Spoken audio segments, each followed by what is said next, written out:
Hi, I'm Raquel Villanueva, coming to you live from NASA's Jet Propulsion Laboratory. The conditions that spacecraft endure are pretty extreme. The intense shaking of a rocket launch, the jolt of the rocket separating, the extreme temperature changes, and of course, the unforgiving vacuum of space. That's why, before launch, engineers do their best to replicate these harsh conditions. Behind me is a JPL space simulator, and it is an active space here in this facility, so you will be able to hear some noise of the airflow in the background. And the Europa Clipper spacecraft was tested here not too long ago. It was tested here to make sure it would be able to operate in the extreme conditions it will face on its trip to Jupiter's icy moon. This was one of the final phases of testing here at JPL before Europa Clipper heads to Florida's Kennedy Space Center, where it is set to launch this October. Today, we're going to walk through the testing and Europa Clipper with the help from some of the members of the team. Now, if you have any questions you'd like to ask, leave them in the chat, and we'll get to them in just a few minutes. But first, let's talk to Marinan, who is a Deputy Payload Systems Engineer. Hi, Annie. Hi, Raquel. Welcome to the Space Simulator. Thank you. So, first question on everyone's mind, what is a space simulator? Is that like an anti-gravity chamber? It is not an anti-gravity chamber. What this chamber behind us does is three main things. One is that it allows you to pump out all the air so you can actually test in a vacuum. And the other two are related to temperature. So one of them is we can cool the walls and the floor of the chamber using liquid nitrogen to simulate the very cold background of space. And there's also a sun simulator, so you can simulate the radiation that the spacecraft will feel from the sun as it travels to Europa. And I heard that the sun simulator lamps are located in a different part of the building. Yeah, so there's more to this facility than you can see right now. The sun simulator is about 3 stories down, and it shines up to a mirror at the top of the chamber, and then the sunlight comes down from the top. And the really cool thing about that is we can actually control the temperature of the sun and how much power we get, because as the spacecraft gets closer to Jupiter, the sun gets dimmer from its perspective. And Annie, why is it important to test spacecraft like Europa Clipper in this facility? So this facility is the only chance we get on the ground to actually test the spacecraft in the environment it was designed to operate in. And I'm the Deputy Payload System Engineer for Europa Clipper, and I get to work with all of the instruments. And so some of the instruments we can't fully operate in an ambient environment. So we use this chamber to actually fully test out some of those instruments. So we have high voltage that we can't run safely in ambient conditions because you don't want it to arc. And we have some elements that are designed to only operate at very cold temperatures. And you only want to do that when there's no air or water that can condense onto ice on your instrument. You know, this facility is a National Historic Landmark. That's pretty cool. Can you tell us more about the history and the missions that have been here before in the past, before Europa Clipper? Sure. So this facility was developed and built in 1961, so a long time ago. And basically every major mission that has come through JPL has gone through and tested in this chamber. So things like Voyager and Cassini and Galileo and the Mars rovers Curiosity and Perseverance and Psyche, and just a couple weeks ago, Europa Clipper. And what was it like being in that space? You got to go in there, correct? I did. They let me crawl under the spacecraft. Wow. Yeah, so it was very cool. It's dark in there, so when the sun is not on, there's a lot of, so this picture shows it with the sun on, so you can see all of the hardware illuminated. But there's, like, the walls are completely black.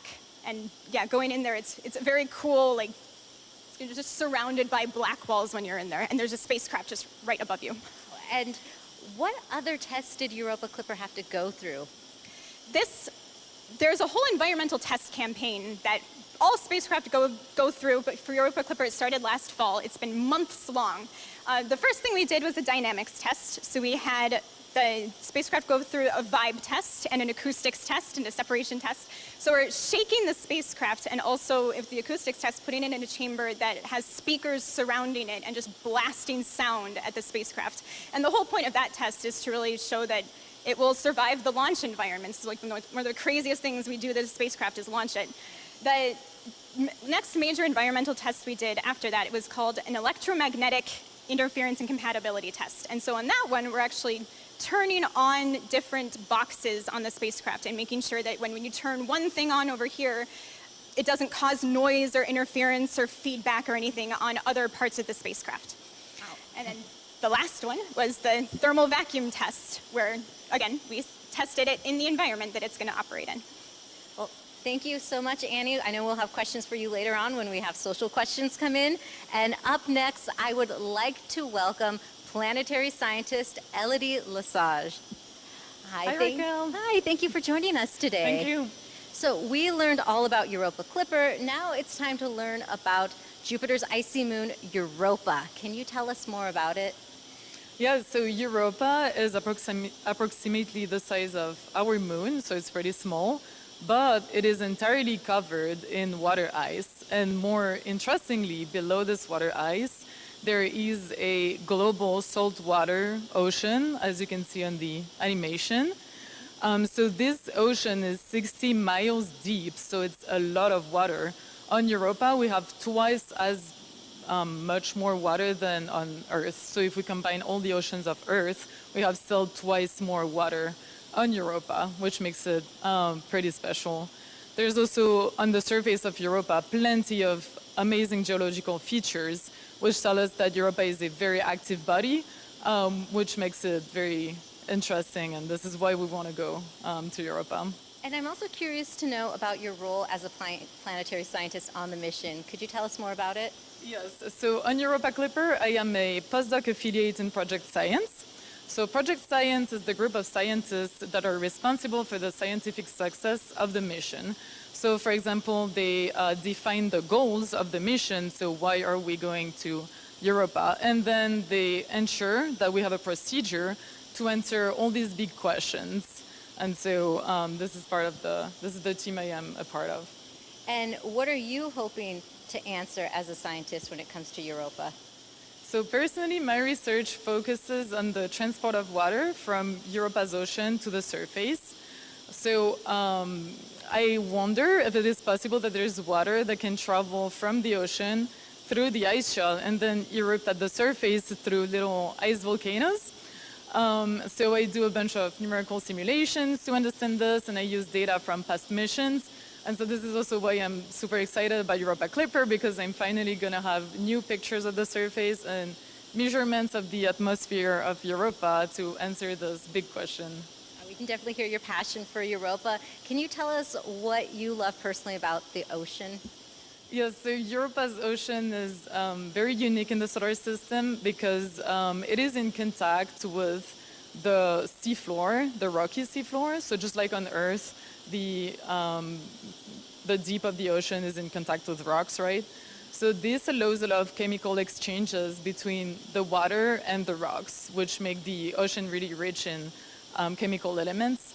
And on the other hand, at the surface of Europa, there is a lot of very harsh radiation from Jupiter that also creates chemical elements. And if these can travel through the ice shell down to the ocean, this can provide the energy to sustain maybe life at Europa. So whether this actually is happening or not at Europa is still an open question, and this is why we really want to go there and why it is such a unique place in the solar system, because it's the only one to have the combination of these two things. Well, thank you, Elodie. Those are all the questions I have for both of you. Now it is time to answer your questions that are coming in through social. So let me pull them up right now and see what we have. All right. The first question is from Tarl Cabot on YouTube, who wants to know, what precautions are in place to prevent cross-contamination when sampling Europa's ocean/ice shell? Okay, so if by so we have, I'll talk about from a planetary protection and contamination perspective. Yes. So we do have a planetary protection program on Europa Clipper and contamination control. So we do a lot of sampling and a lot of cleaning of almost every surface on the spacecraft periodically throughout the whole ATLO test campaign. So we have requirements on how clean things need to be and the materials that we use. That was all informed by contamination and planetary protection requirements. Yeah. And for that, you also have to wear special suits, too, to be Yes. in those rooms. Yep, we wear bunny suits. That's what we refer to them as. Can you kind of like describe what a bunny suit is? Yeah, you're basically covered head to toe in like a flexible plastic. You wear face masks, you wear head coverings and shoe coverings, and gloves, and you tape the gloves to, like you can see in this picture here. Like basically all you can really see are the people's eyes. So you get very, very good at recognizing people from how they walk and what their eyes look like. Well, thank you so much for that. Next question is Fax Machine Mode on Twitch wants to know what capabilities will Europa Clipper have that Voyager, Galileo, and Juno didn't have? Ooh. Yes. Europa Clipper has a lot of capabilities, I think, but what's really new is the resolution of these instruments is going to be much higher. So the pictures we're going to have of the surface, for example, are going to be much higher resolution like we've never had before. We're also going to sample for the first time particles from the atmosphere of Europa, which we couldn't do before, and analyze them. We have 2 instruments that are going to capture particles and analyze them. So this is pretty new too. What instrument are you most excited about? Personally, I would say it is the cameras that I'm the most excited about, just because these low resolution images we have from Galileo are, to me, extremely frustrating because I want to know what the surface looks like exactly. So now, I'm just waiting for high resolution images to know what it looks like. Like, do we have little, what size are the little rocks of water ice? Like, I want to know what the surface looks like. And what about you? I don't know if I can give that answer. I'm like working on all of the instruments. The one I started with is UVS, which is the ultraviolet spectrograph. And that one, like, it's the closest to home for me because that's the one I started on Europa Clipper. But that's one we call it the plume hunter for Clipper. Yes, that was a very diplomatic answer too. I appreciate that. Yes. Sai on YouTube asks, the existence of vapor, of course, makes Europa a very promising candidate for possible life. But what gave Europa precedence over other moons of Jupiter as well as moons of Saturn? For the moons of Jupiter, Europa is the only one where the ocean is in contact with the rocky floor. The other moons have something that is pretty special too, but they have a layer of high pressure ice at the bottom of the ocean. So the cross section would look like ice, water, ice, and then the rocky floor. So the ocean interacts less with the rocks, so there's less room for chemistry. And for the moons of Saturn, there's Enceladus that is extremely also interesting, and where we might go in the future because it's also being prioritized by NASA for the next decades or so. Enceladus is also extremely interesting. Thank you. And we have Philip on YouTube who asks, how long will the spacecraft be operated once it reaches Jupiter? So once it reaches Jupiter, I think there are a couple years of like primary operations, and then every mission hopes to extend past that. But I think we're planning for a few years once we actually get to Europa. Great. And Andy, someone wants you to know that they are digging your earrings, your NASA earrings. Thank you. And we have a new question coming in. It is from Lord Aranosaurus on Twitch asks, when Europa was discovered, how long did it take for scientists to learn about the water? So Europa was discovered long ago by Galileo, and we went there for the first time with Voyager. And for the water, so we've always known that it's covered in water ice. The ocean was confirmed with the mission Galileo, so like in the 2000s. We suspected that it was there before that, but I would say, yes, Galileo was the confirmation for an ocean at Europa. Next question is from Stanimita on YouTube who asks, what is the most innovative instrument of Europa Clipper? Kind of follow up to our instruments question. So there's one called mass specs, which is a mass spectrometer. That I think that one it's one of the more complex instruments. It's one of the ones that's sampling particles from the atmosphere. But if you look at it, it kind of looks like a ray gun. So it's one of the, like, the most groundbreaking, like, new technologies that if it works and it works as expected, it's the best resolution of that mass spectrometer that will have flown. Do you have anyone you'd like to add, or? I would agree with you. I'm also pretty excited about mass specs, and it's definitely a very high technology instrument for sure. Next question up is from Sandro on YouTube, who asks, what would we expect to see carbon-based life forms in the ocean or based on some other materials in case there is life to be found on Europa? So Europa Clipper is not a mission made to detect life or characterize it, right? We're going to characterize the environment at Europa to understand if life could survive or emerge there. So we do not have instruments to characterize life forms on Europa, and we couldn't tell, if they're carbon-based or something else. This is obviously a very interesting question, and I hope that one day we'll have an answer. And for everyone who is just tuning in, we are inside a facility that has a JPL space simulator behind us. And if you hear kind of some airflow noises, that is just from the space. Like, Annie, can you kind of explain why we're hearing what we hear right now? Oh, I can try. There's a lot of just vents and airflow in the room, so the whole chamber is supported by a series of pumps and vents and air ducts and everything. So I think it's just a lot of ambient noise that comes along with supporting a chamber like this. And of course, we have our experts, Annie and Elodie, with us. So if you have any questions about the testing that goes on here or Europa Clipper, you can drop them in the chat. I am reading them as we speak. So the next one is from Toolbox Robotics on YouTube, who asks, is the data transmission power of the Europa Clipper to Earth greater than that of the previous spacecraft?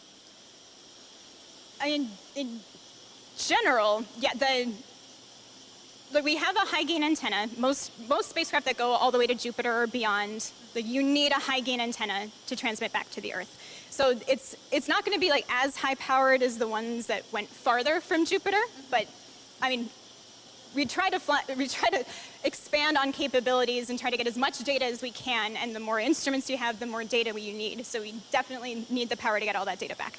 Great. And the next question is Osteopolar on Twitch asks, what protections are in place to keep the spacecraft from accidentally contaminating the moon's oceans?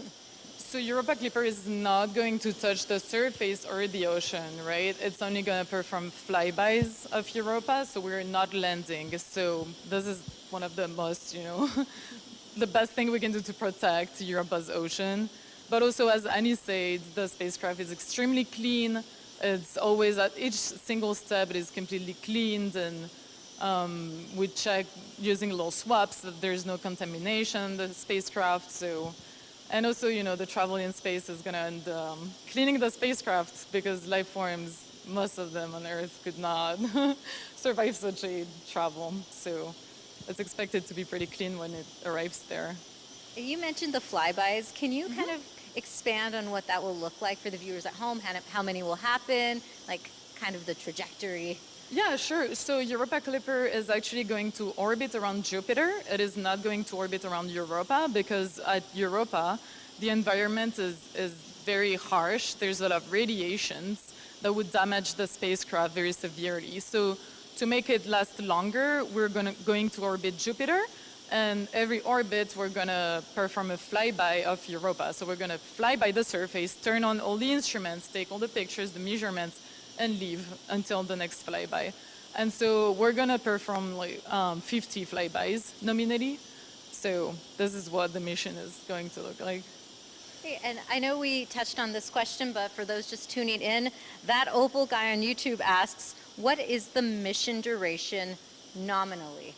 So nominally, there's about 6 years of cruise after we launch before we actually get to Jupiter. We do a flyby of Mars, do another flyby of Earth, and then swing all the way out to Jupiter.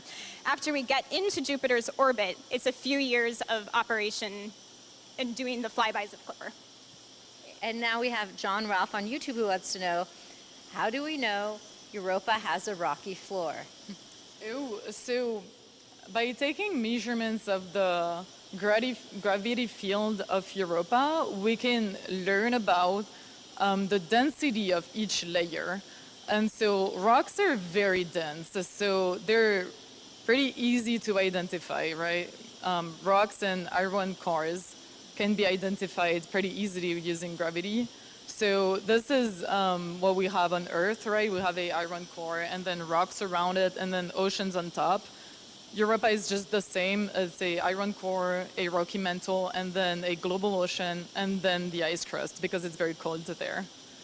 And then Greg Mandel on YouTube wants to know, will the spacecraft fly by any plumes emitted by Europa? Hopefully, I hope so. So if there are eruptions of water from the inside of Europa, yes, we would observe plumes.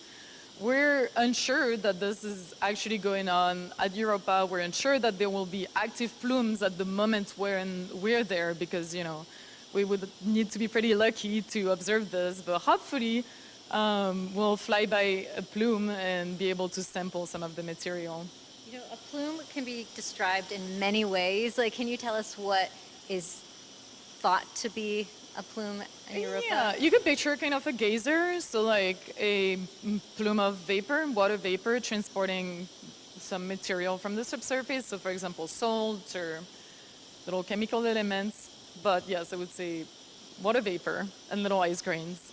Great, thank you. Now, Jokesmore on YouTube wants to know, can you simulate Jupiter's orbit conditions on the space simulator, which is behind us right now if you're just tuning in? Yeah, so kind of. The space simulator kind of focuses on the sun and then like the background of space. So from a thermal environment, we definitely do simulate the flux from the sun that the spacecraft will see at the distance of Jupiter. Jupiter is about 5 times farther from the sun than Earth is. But another thing we can do, so that's just thermal, but we run other tests using computers and things plugged into the spacecraft to make it think that it's orbiting around Jupiter. And so it will run the wheels and think that it's fired thrusters, and so we can check out all of the operations of the systems together by kind of spoofing those signals. And then we have another question coming in from Staminita again. What was the most difficult instrument to make and how does it work? Again, I don't want to have an undiplomatic answer. So every instrument it's like we're building things for the first time, and that's one of the most exciting things about Europa Clipper. We've got a suite of 9 instruments plus a gravity radio science experiment, and so they all have kind of their quirks, but also their really cool science that they're doing. So I think they range, and like every single one is kind of very complex in its own way. So it's a little hard to like just pick one of them that's the most. That was a great diplomatic answer once again, Andy. Mortisil on Twitch asks, my 10-year-old son Ronan asks, is it possible that there are plants growing under the ice on Europa? That there is what growing under the ice? Plants. I'm sorry. Plants. Yeah. So plants technically need some sunlight. So I would say that if there is anything in Europa's ocean, it does probably not look like plants like we have on Earth or, any life that we have on Earth. I think it would be pretty different. But we don't have more information. So, pretty much anything is possible. And we have Jack on YouTube who wants to know, will the mission be crashed like Cassini when it's over? Can you kind of describe what the end of mission will look like? So my current understanding is that we are crashing into Ganymede. So it's not exactly the same as Cassini. It's not going into Jupiter, for example, but that is my understanding of the current end of the mission. And then we have S13KS, who has a question more about the images that will be coming in. Will Europa Clipper give us detailed images or videos of Giant penitentes. Yeah, I want to make sure I got that correct. Penitentes are kind of like ice spikes that can form when you have very specific light conditions and in very cold environments. And it's been discussed whether it exists or not on Europa. And we do not have an answer yet because we couldn't see them on the Galileo images because the resolution is too low. So if there are penitentes at Europa, we should see them on the new pictures. But again, it's really unsure that they actually exist there. And what was the question about? Just asking about like the imagery, like will Clipper give us those detailed images? Yeah, it's gonna be very detailed images, and for videos, I don't think so. But just like series of images. We'll have the images there for you. Yes. Striker on YouTube asks, is this mission the beginning of many other missions? I hope so. It might depend on what we find there. Yes. Also, this is a question that comes up a lot when we have these type of lives, is how did you get into your career fields? People love to know how you got into this mission, so I'll start with Annie. Sure. So I actually wanted to be an astronaut when I was little. So I kind of stumbled upon aerospace engineering as a field and looking into career options when I was little. Didn't know it existed before high school, but I decided that's what I was going to major in. I now have 3 degrees in aerospace engineering, and it wasn't until I was in undergrad that I really knew what JPL was. So I came to JPL kind of right out of school, and I've loved it ever since. But I chose aerospace engineering because I thought that sounded like I love space engineering. That's perfect. But there's so many different kinds of backgrounds for everyone that works at JPL. Oh yeah, for sure. And what about you, Elodie? So I started studying physics. I did all my studies in France. So I studied at the university. I studied physics as an undergrad. And then I studied planetary sciences for my master's program. And then I had a PhD in planetary sciences. And then this is when I discovered NASA and JPL and moved here for this amazing postdoc. And what advice would you have? What? I'm sorry? Advice would you have for future students who want to get into STEM or maybe a career like yours? I would agree with Annie that there's so many possibilities that can just lead you to this kind of careers. I work with people that studied chemistry, geology, physics. I work with engineers. So there's so many pathways that can lead you to this kind of things. Just dream big and never give up, and yeah. We have time for one more question here. So really quickly, what are you both most excited about for the mission? Andy? I think my biggest relief will come when we get kind of what we call first light on all the instruments, like turn them on for the first time and make sure they actually work and get the data that we want them to. And what about you, Elodie? I'm sorry, what was the question? What are you most excited about when it comes to Europa Clipper? Beautiful pictures, and also sampling of plumes if we sample plumes. But yes, definitely the pictures. That is all the time we have for questions today. Thank you so much for answering all our questions today, and thank you for watching at home, joining us in the JPL Space Simulator. If you'd like to learn more about the Europa Clipper mission, you can follow at NASA JPL on Instagram, X, and Facebook. Thanks for watching.